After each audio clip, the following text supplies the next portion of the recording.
por la señal de la Santa Cruz de nuestros enemigos.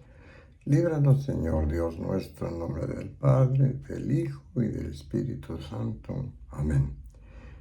Buen y bendecido nuevo jueves 22 de enero del año 2026. Reciban un cordial saludo, amados hermanos, en el amor de el Sagrado Corazón de Jesús.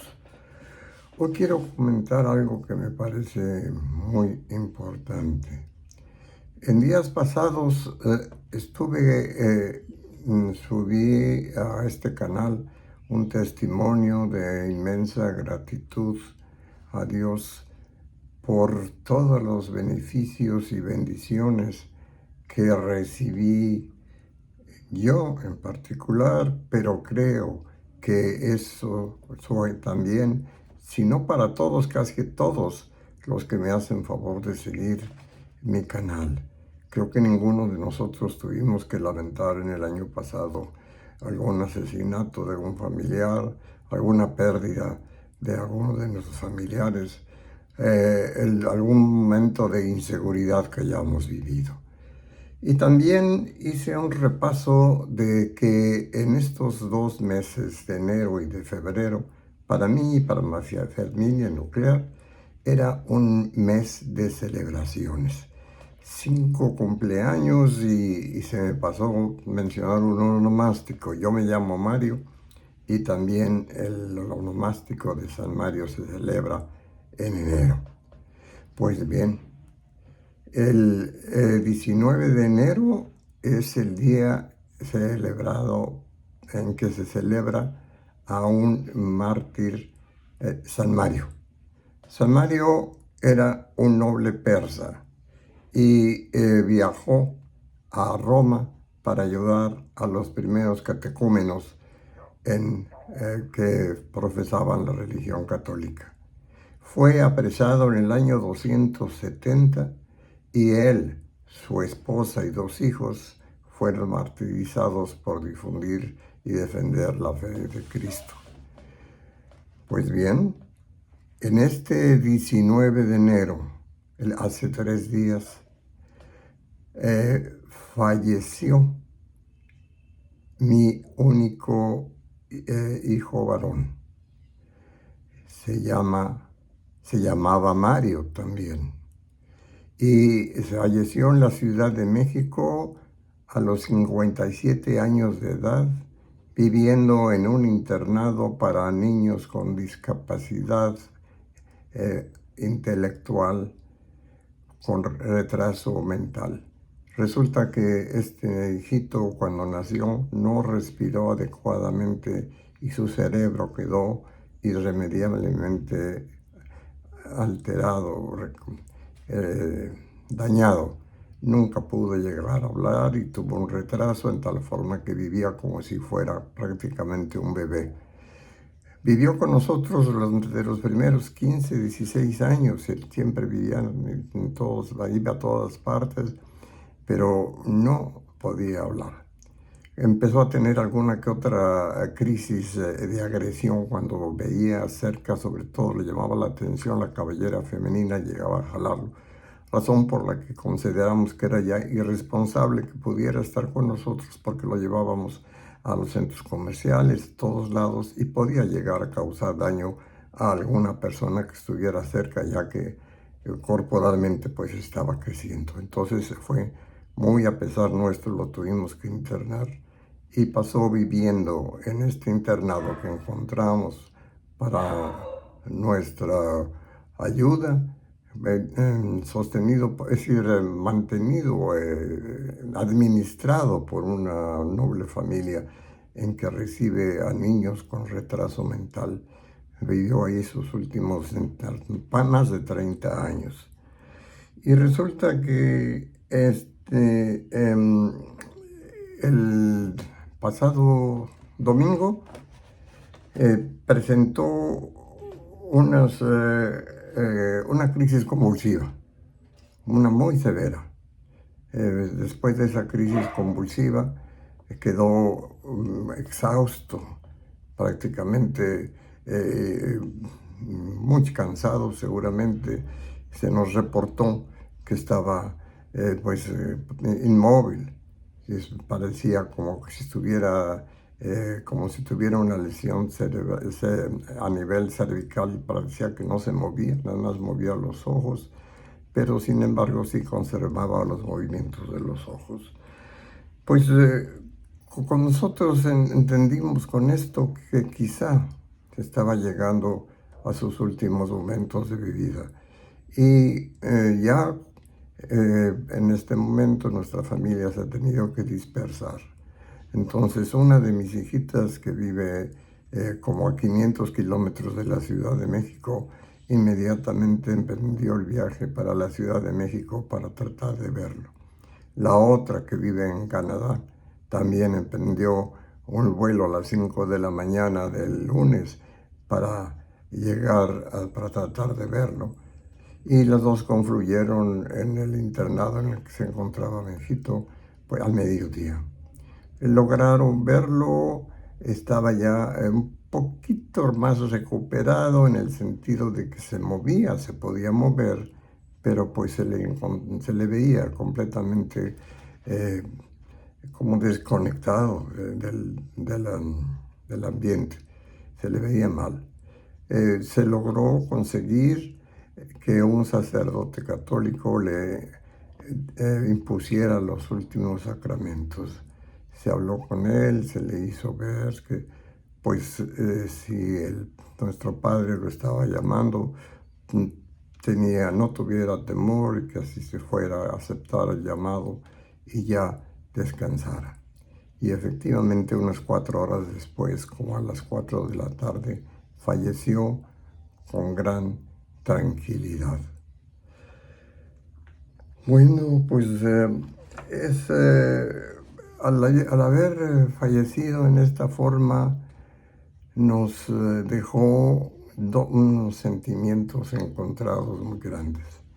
Por una parte, desde que este niñito nació, cuando a los 4 años yo me di cuenta que ya no hablaba, que no podía hablar, y fundé 2 escuelitas para que algunos psicólogos le dieran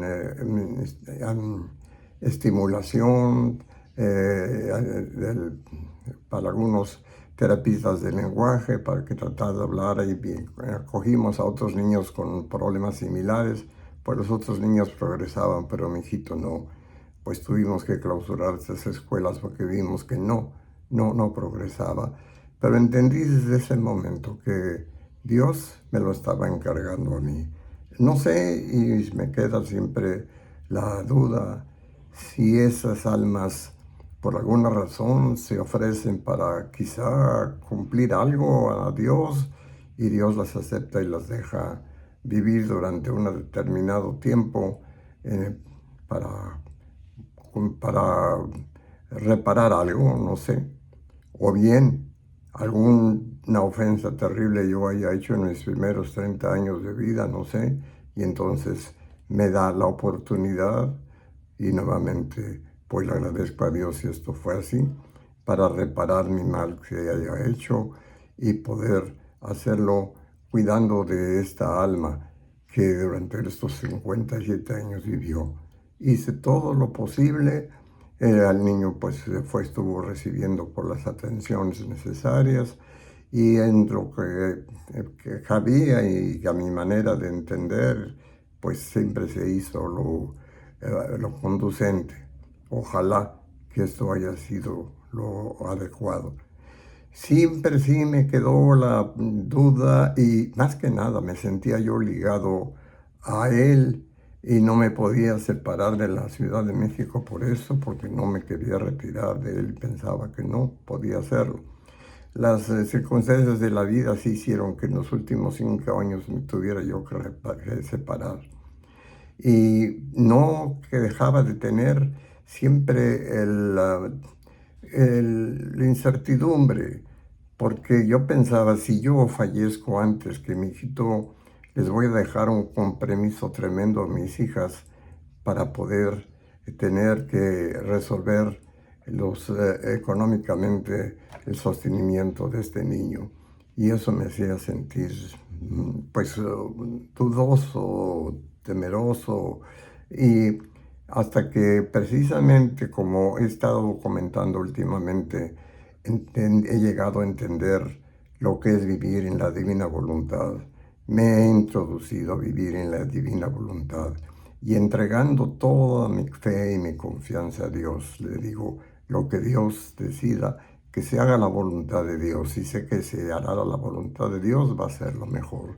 Y parece que así hubiera sido todo perfecto, porque ya no me preocupaba yo.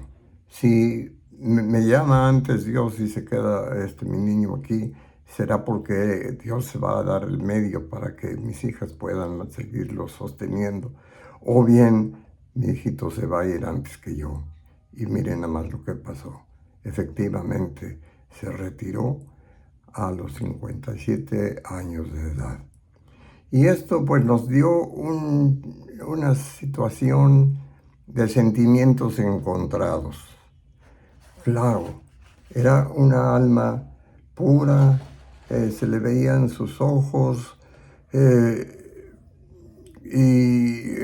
pero deteriorándose en el sentido que inclusive sus manitas tuvieron una enfermedad que se llama enfermedad de Dupuytren, que consiste en que los dedos se van como engarrotando porque hay en la palma de la mano una como película, y que esta película se va retrayendo y entonces no les deja estirar los dedos. Tenía ya dificultad para alimentarse por sí mismo. Si bien tenía todo este retraso mental, afortunadamente podía controlar sus esfínteres y podía comer muy bien, pero todo esto ya le estaba limitando inclusive el darle su alimento. Se le tenía que estar dando ya en la boca en los últimos días. Entonces, profundamente, tanto yo como mis hijitas sentimos la pérdida de mi hijito y de su hermanito. Lo sentimos enormemente.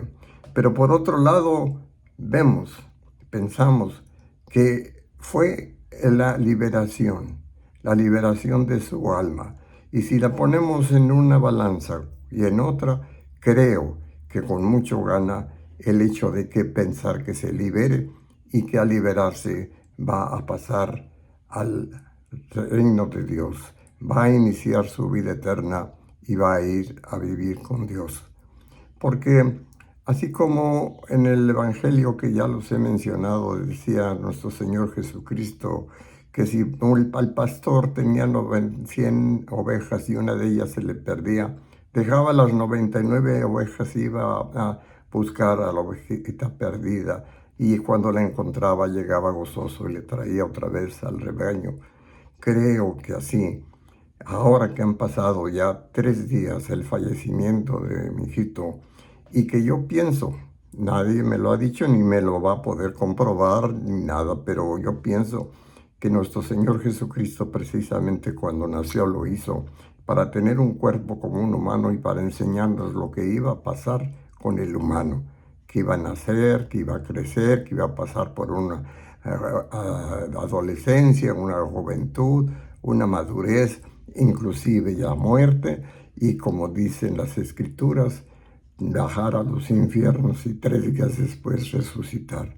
Probablemente el juicio particular se haga después de los 3 días. Claro está que nuestro Señor Jesucristo, por ser Dios, no tenía que presentar ese juicio, pero sí nos pudo haberlo demostrado que así era.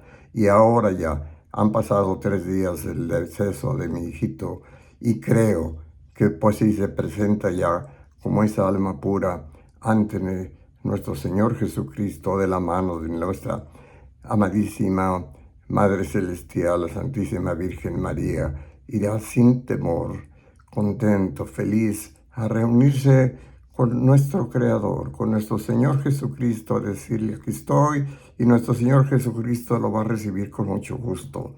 Yo creo que va a haber un día de fiesta en el cielo para recibir un alma que durante 57 años estuvo esperando para poder llegar ahí. Y esto es lo que entonces me hace pensar que realmente nuestra misión en la tierra, no importa qué es lo que tengamos que hacer, al final es para que nosotros veamos la forma de que al final salvemos nuestra alma y que regresemos a la casa de Dios, por lo que vuelvo a insistir, hagamos confesión, recibamos el sacramento de la Eucaristía, hagamos obras de misericordia, tratemos de imitar lo que sabemos que nuestro Señor Jesucristo hizo cuando estaba en vida, para que cuando nosotros fallezcamos, cumplamos con eso, que creo que es nuestro único fin, el poder llegar y adorar a Dios por toda la eternidad. Ojalá así sea y reciban la bendición de Dios en el nombre del Padre, del Hijo y del Espíritu Santo. Amén.